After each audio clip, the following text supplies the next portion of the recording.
پھر آخر کیسے پتہ چلے بھئی کہاں ہے وہ لیلۃ القدر؟ تو ایسا ہوا کہ شروع میں جبکہ رسول کریم سرور دو عالم صلی اللہ علیہ وسلم نے متعین طور سے نہیں بتایا تھا، تو بہت سے صحابہ کرام کو مختلف خواب آئے، اور خواب کے اندر کسی کو بتایا گیا کہ 21ویں رات ہے، کسی کو بتایا گیا 25ویں ہے، کسی کو 27ویں ہے۔ تو رسول کریم سرور دو عالم صلی اللہ علیہ وسلم نے فرمایا صحابہ کرام سے خطاب کر کے، تم سب کے خواب جمع ہو گئے ہیں آخری عشرے پر، جس نے بھی لیلۃ القدر کو خواب میں دیکھا ہے وہ آخری عشرے میں دیکھا ہے، 23، 25، 27، 29، 21۔ اور مجھے بھی اللہ تبارک و تعالی نے دکھایا،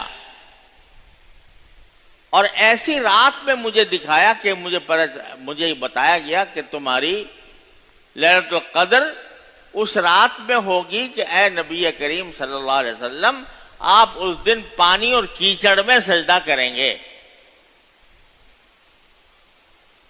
یعنی یہ علامت بتائی گئی کہ شب قدر اس رات آئے گی جس رات میں بارش ہوگی اور مسجد نبوی کے اندر پانی جمع ہوگا، اور آپ جب سجدہ فرمائیں گے تو پانی اور کیچڑ میں سجدہ کریں گے۔ یعنی ظاہری حالت ایسی ہوگی کہ پانی ہوگا، کیچڑ پھیلا ہوا ہوگا، اور اسی کیچڑ کے اندر، اسی کیچڑ کی حالت میں لیلۃ القدر کے انوار برسیں گے۔ تو صحابہ کرام فرماتے ہیں کہ جب 20واں روزہ آیا، جیسے آج ہے، تو صبح سے ہم دیکھ رہے تھے کہ کچھ بھی نہ کسی بادل کا پتہ تھا، نہ کوئی بدلی تھی، نہ کوئی بادل کا ٹکڑا تھا۔ اچانک دن کے کسی حصے میں گھٹا چھا گئی، بادل آ گئے، بارش برسی، اور پھر مسجد نبوی چونکہ شتیروں سے بنی ہوئی تھی، کھجور کے شتیروں سے، تو وہ ٹپکی، یہاں تک کہ جو نبی کریم سرور دو عالم صلی اللہ علیہ وسلم کا مصلی تھا جس پر آپ سجدہ کرنے والے تھے، اس پر بھی پانی ٹپکا۔ اور میں نے دیکھا کہ رسول کریم سرور دو عالم صلی اللہ علیہ وسلم کے نے پانی اور کیچڑ میں سجدہ کیا۔ تو وہ رات کون سی تھی؟ 21ویں شب۔ لیکن ساتھ ہی آپ نے یہ بھی فرما دیا، سرکار دو عالم صلی اللہ علیہ وسلم یہ بھی ارشاد فرما دیا کہ اب تم تلاش کرو اس رات کو آخری عشرے میں، اور آخری عشرے کی طاق راتوں میں، یعنی 21، 23، 25، 27، 29، اس میں تلاش کرو۔ کیا مانا؟ کہ بھائی اتنی بڑی عظیم نعمت تمہیں دی جا رہی ہے کہ ایک رات کی عبادت 1000 مہینے کی عبادت سے زیادہ افضل ہوگی اور زیادہ ثواب اس کا ملے گا۔ تو اس نعمت کو حاصل کرنے کے لیے تھوڑی سی کوشش تو کرو، ایسے گھر بیٹھے مل جائے گی۔ اگر پہلے سے بتا دیں کہ بھائی فلاں رات ہوگی تو بس اسی رات کو جاگو گے، باقی ماشاءاللہ سوتے رہو گے پڑے ہوئے۔ تو ذرا تھوڑی سی محنت کرو، اس کو محنت کیا کرو کہ ہر طاق رات میں عبادت کرو، اس احتمال سے کہ شاید یہ شب قدر ہو۔ اور احادیث اور روایات کو مد نظر رکھتے ہوئے جو بات علماء نے راجح قرار دی ہے وہ یہ ہے کہ یہ رات بدلتی رہتی ہے۔ کسی سال 21ویں شب میں آ گئی، کسی میں 23 میں آ گئی، کسی میں 25 میں آ گئی، کسی میں 27 میں آ گئی، کسی میں 29 میں آ گئی۔ کسی سال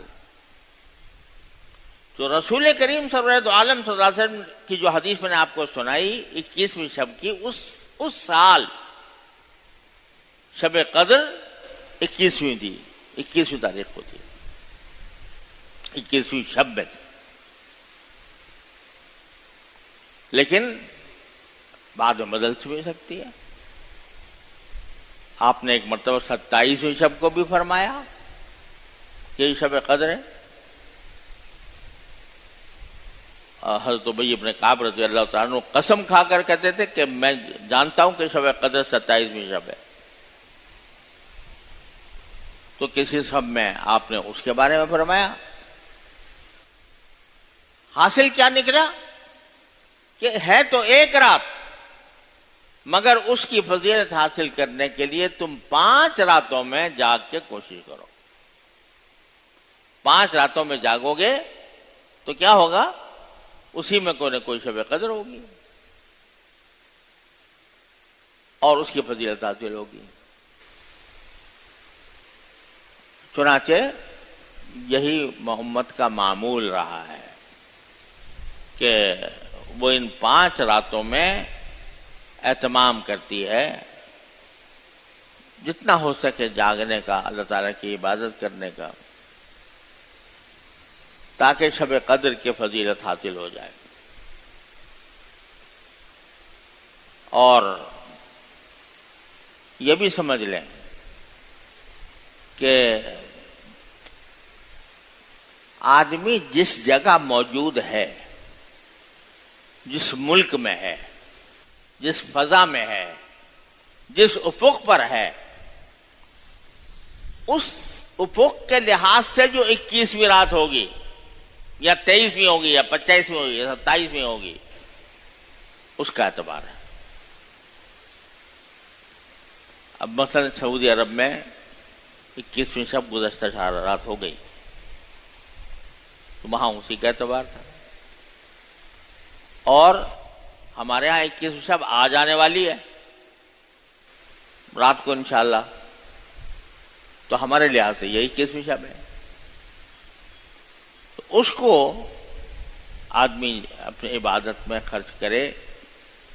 ان 5 راتوں کا سوال ہے، معاملہ ہے صرف۔ اللہ میں 10 راتیں بھی نہیں کہیں، یہ کہتے ہیں 10 میں تلاش کرو۔ آخری عشرہ ہے، رمضان کا عطر ہے، سارا 10 کی 10 راتیں جاگ کر اللہ کی عبادت کرو تو تمہیں شب قدر مل جائے گی، یہ بھی نہیں کہا،